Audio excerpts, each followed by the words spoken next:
जय हिंद दोस्तों। तो हमने पिछली कक्षा में बहुत अच्छे तरीके से यही पढ़ा था कि कैसे विजयनगर साम्राज्य का अंत हुआ और बहिमनी साम्राज्य 5 भागों में बढ़ गया। और बहिमनी साम्राज्य के पश्चात फिर अन्य राज्यों का भी उदय होना चालू हो गया, जैसे जौनपुर, कश्मीर और गुजरात, बंगाल, ऐसे भिन्न भिन्न छोटे छोटे स्वतंत्र राज्यों का उदय होना प्रारंभ हुआ। इन्हीं राज्यों के उदय होने के पश्चात भारतीय इतिहास में एक ऐसा समय आया जब सूफी आंदोलन प्रारंभ हुआ। चूँकि पूरे इतिहास में हम ये देखते हैं कि ज़्यादातर दिनों में युद्ध, अराजकता जनता में फैली हुई थी। उसी समय यह हुआ कि बहुत सारे संतों का जन्म हुआ अलग अलग जगह पे, और इन संतों ने एक भक्ति आंदोलन प्रारंभ किया। भक्ति आंदोलन काफी समय तक चला। इसने उस समय की जनता को एक अच्छा योगदान दिया।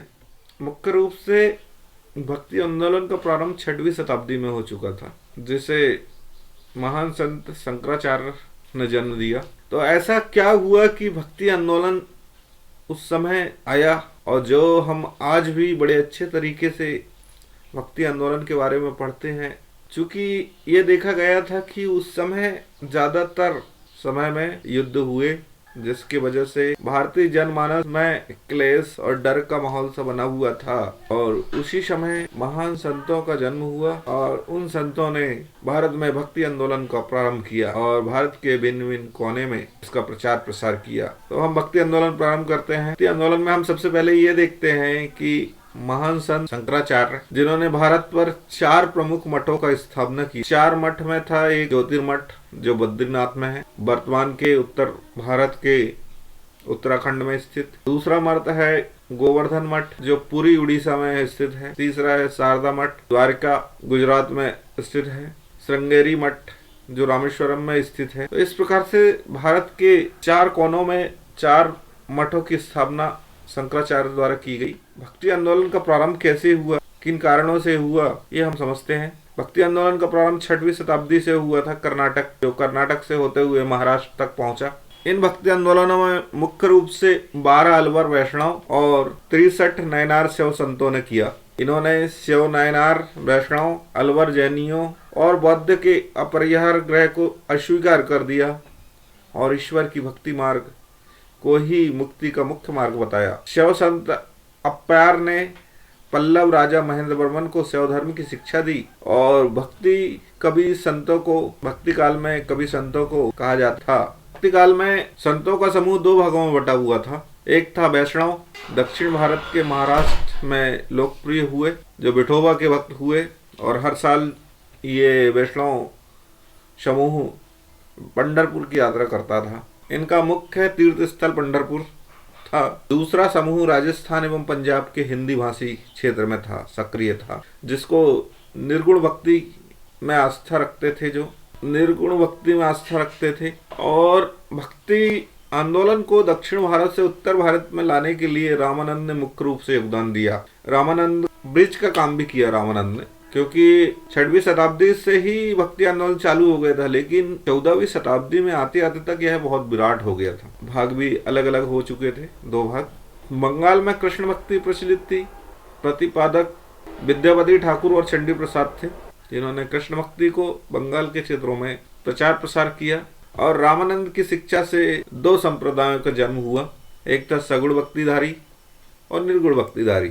तो सगुण भक्तिधारी जो है व्यक्ति के पुनर्जन्म के सिद्धांत पर विश्वास रखता था कि व्यक्ति मरने के बाद फिर से जन्म लेता है। और दूसरा था निर्गुण भक्तिधारी, जो भगवान के निराकार रूप को मानता था। वो अल्लाह, ईश्वर सभी को एक ही मानता था। सगुण भक्तिधारी के सबसे प्रसिद्ध संत थे तुलसीदास, नावाचार जैसे राम भक्त एवं निम्बार्क, लवाचार, चैतन्य, तुलसीदास और मीराबाई कृष्ण भक्ति वाले हुए। निर्गुण संप्रदाय के सबसे प्रसिद्ध प्रतिनिधि कबीरदास थे, जिन्हें भावी उत्तर भारतीय पंथों का आध्यात्मिक गुरु भी माना जाता है। शंकराचार्य के अद्वैत दर्शन के विरोध में दक्षिण संतों द्वारा 4 मतों की स्थापना की गई, जिसमें पहला मत था श्री संप्रदाय, जिसको रामानुजाचार्य ने विशिष्ट द्वैतवाद की संज्ञा दी। दूसरा था ब्राह्मण संप्रदाय, जिसको माधवाचार्य थे, जिसे द्वैतवाद की संज्ञा दी गई। तीसरा था रुद्र संप्रदाय, विष्णु स्वामी शुद्ध देवतावाद की संज्ञा दी गई। और शनकादिक संप्रदाय, जिसे निम्बाचार द्वैतवाद कहा गया। ये दक्षिण भारत में प्रमुख 4 मतों में भक्ति आंदोलन के सिद्धांत बटे हुए थे। इसके बाद 11वीं सदी के आते आते भक्ति आंदोलन का बहुत अधिक प्रचार प्रसार हुआ। इसको मुख्य रूप से रामानुजाचार्य ने बढ़ावा दिया, जो वैष्णव संप्रदाय के थे। 11वीं शताब्दी में इन्होंने इसे विकास करने में बहुत योगदान दिया। ये मुख्य रूप से राम के आराध्य थे, राम सीता। इनका जन्म हुआ था 1017 ईस्वी में मद्रास के निकट पैरुम्बर नामक स्थान पर, और रामानुजाचार्य की मृत्यु 1137 ईस्वी में हो गई थी। रामानुजाचार्य ने गुरु यादव प्रकाश से वेदांत की शिक्षा प्राप्त की थी, और इनका मुख्य रूप से सिद्धांत था मोक्ष की प्राप्ति, क्योंकि ये पुनर्जन्म के सिद्धांतों पर विश्वास रखते थे। रामानुजाचार्य ने दक्षिण से उत्तर भारत में भक्ति मार्ग का पुल का निर्माण किया। इसके बाद मुख्य रूप से संत हुए महान संत रामानंद के शिष्य 12 हुए। महान संत रामानंद के 12 शिष्य हुए। रामानंद का जन्म 1299 ईस्वी में प्रयाग में हुआ था। इनकी शिक्षा बनारस और प्रयागराज में हुई। रामानुजाचार्य ने सभी संप्रदायों के लिए भक्ति मार्ग को खोल दिया, क्योंकि पहले जातिवाद बहुत चलता था, अछूत अछूत। रामानुजाचार्य के आते आते भक्ति मार्ग में कोई भी जा सकता है जो इसकी योग्यता रखता है, उसमें कोई जाति का बंधन नहीं था। तो इस प्रकार से इनके 12 शिष्य हुए। ये मुख्य रूप से राम सीता के भक्त थे। इनका भी जीवन का एकमात्र लक्ष्य था मोक्ष की प्राप्ति करना। इनके 12 शिष्यों में 2 स्त्रियां भी हुई, पद्मवती एवं सुरसरी। रैदास हरिजन थे, कबीर जुलाहा थे, धन्ना जाट थे, सेना नाई, पीपा राजपूत और साधना कसाई, ऐसे इनके शिष्य हुए। तो इस प्रकार से देखा जाए तो भक्ति आंदोलन में रामानंद ने बहुत बड़ा योगदान दिया। इन्होंने इसके विकास को भी बहुत योगदान दिया, चूँकि जन जन तक इन्होंने भक्ति आंदोलन को पहुंचाया। भक्ति आंदोलन के महान संतों में कबीरदास जी का भी बहुत बड़ा योगदान रहा, चूँकि ये निर्गुण भक्तिधारी के संत थे। तो कबीरदास जी का जन्म जो है 1440 ईस्वी में हुआ। कबीरदास जी के जन्म से संबंधित भी बहुत विवाद है। ऐसा माना जाता है, एक लोक श्रुति के अनुसार कबीरदास जी का जन्म एक विधवा ब्राह्मणी से हुआ था। उन्होंने लोक लज्जा के डर से नवजात शिशु को तालाब के समीप छोड़ दिया था, जिसे जुलाहा नीरू और उनकी पत्नी नीमा ने पालन पोषण किया। इन्होंने राम, रहीम, हजरत, अल्लाह सभी को एक ही ईश्वर के अनेक रूप माना। कबीरदास जी ने एक ईश्वरवाद के सिद्धांत को बल दिया। कबीरदास जी ने निराकार ब्रह्म की उपासना को महत्व दिया, और कबीरदास जी के अनुयायी को कबीरपंथी कहलाते हैं। कबीर के उपदेश शब्द सिख के ग्रंथ में संग्रहित है, जो आज भी बहुत प्रचलित है। कबीरदास जी की वाणी का संग्रह बीजक में है। बीजक जो प्रसिद्ध ग्रंथ है, बीजक जो है उनके शिष्य धर्मदास द्वारा संकलित किया गया था। बीजक के मुख्य रूप से 3 भागों में विभाजन किया गया है, जिसमें रमैनी, शबद और साखी विभाजित किया गया है। ब्रज भाषा, अवधी एवं राजस्थानी में इसका उल्लेख मिलता है। कबीरदास जी की मृत्यु 1510 में मगहर में हो गई थी। कबीरदास जी मुख्य रूप से सिकंदर लोधी के समकालीन थे। भक्ति आंदोलन के समय उन महान संतों में से गुरु नानक देव जी का भी जन्म हुआ, जिन्होंने सिख संप्रदाय को एक अलग ही पहचान दिलाई। गुरु नानक जी का जन्म 1469 में अविभाजित पंजाब के रावी नदी के तट तलवंडी नामक स्थान पर हुआ। नानक साहिबा के नाम से विख्यात है। उनकी माता तृप्ति देवी तथा पिता कालूराम थे। गुरु नानक जी का विवाह मूलराज खत्री की बेटी सुलक्षणी से हुआ। देश के 5 बार उन्होंने चक्कर लगाया, जिसे उदासीसा भी कहा जाता है। गुरु नानक जी सूफी संत बाबा फरीद से बहुत प्रभावित हुए, और नानक जी ने सिख धर्म की स्थापना की। उन्होंने कीर्तन के माध्यम से उपदेश देना प्रारंभ किया। अपने जीवन के अंतिम क्षणों में रावी नदी के किनारे करतारपुर में डेरा मठ स्थापित किया। गुरु नानक जी ने अपने जीवन काल में ही अपने उत्तराधिकारी नियुक्त किया, और अपने उत्तराधिकारी अपने भाई के पुत्र और शिष्य लाहाना अंगद को बनाया। इनकी मृत्यु 1538 ईस्वी के करतारपुर में हो गई। भक्ति आंदोलन के अन्य संतों में चैतन्य महाप्रभु का भी बहुत बड़ा स्थान है। चैतन्य महाप्रभु ने बंगाल में भक्ति आंदोलन का प्रचार किया। 1486 में बंगाल के नवद्वीप के मायापुर नामक गांव में चैतन्य महाप्रभु का जन्म हुआ। चैतन्य महाप्रभु के पिता जगन्नाथ मिश्रा तथा माता सची देवी थी।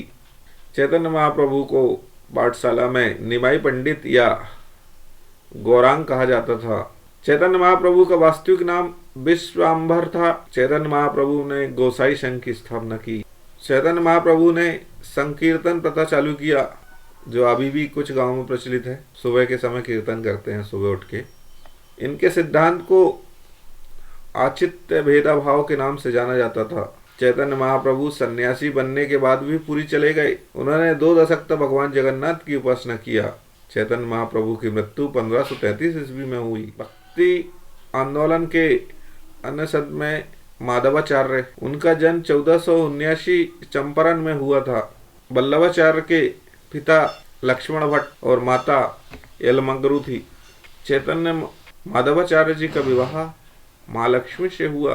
माधवाचार्य जी के 2 पुत्र गोपीनाथ और विठ्ठलनाथ थे। गंगा यमुना के तट पर अरैया नामक स्थान पर अपना निवास स्थान बनाया और इनका मुख्य उद्देश्य मोक्ष की प्राप्ति करना था। इन्होंने भक्ति मार्ग को पुष्टि मार्ग भी बताया। माधवाचार्य जी के प्रमुख शिष्य थे सूरदास। महान संतों में तुलसीदास जी का भी बहुत बड़ा स्थान है। इनका जन्म उत्तर प्रदेश के बांदा जिला के राजापुर गांव में 1532 ईस्वी में हुआ था। इन्होंने रामायण में रामचरितमानस की रचना की। इनकी मृत्यु 1623 ईस्वी में हो गई। तुलसीदास अकबर एवं महाराणा प्रताप के समकालीन थे। महान संतों में धन्ना जाट भी थे।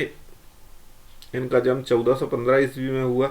बनारस आकर रामानंद के शिष्य बने। धन्ना जाट हठता से भगवान की मूर्ति को भोजन करवाया था, ऐसा माना जाता है। मीराबाई ने भी भक्ति आंदोलन को आगे बढ़ाने में अपना महत्वपूर्ण योगदान दिया।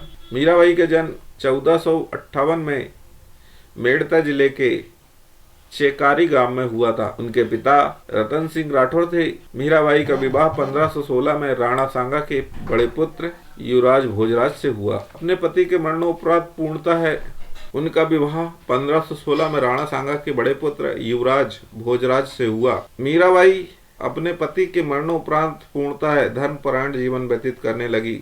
इन्होंने कृष्ण की उपासना प्रेमी एवं पति के रूप में की। मीराबाई के भक्ति गीत ब्रज भाषा और राजस्थानी में है।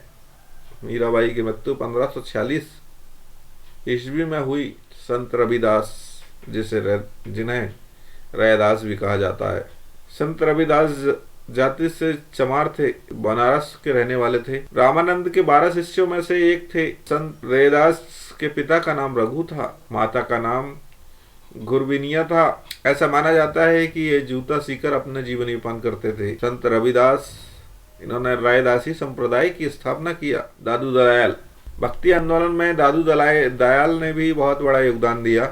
इनका जन्म 1544 अहमदाबाद में हुआ। इनका संबंध धुनिया जाति से था। तामर में आकर इन्होंने ब्रह्म संप्रदाय की स्थापना किया था। अकबर ने धार्मिक चर्चा के लिए दादू दयाल को एक बार फतेह सिकरी बुलाया था। इन्होंने सिख निपक नामक आंदोलन को चलाया। 1603 में इनकी मृत्यु हो गई।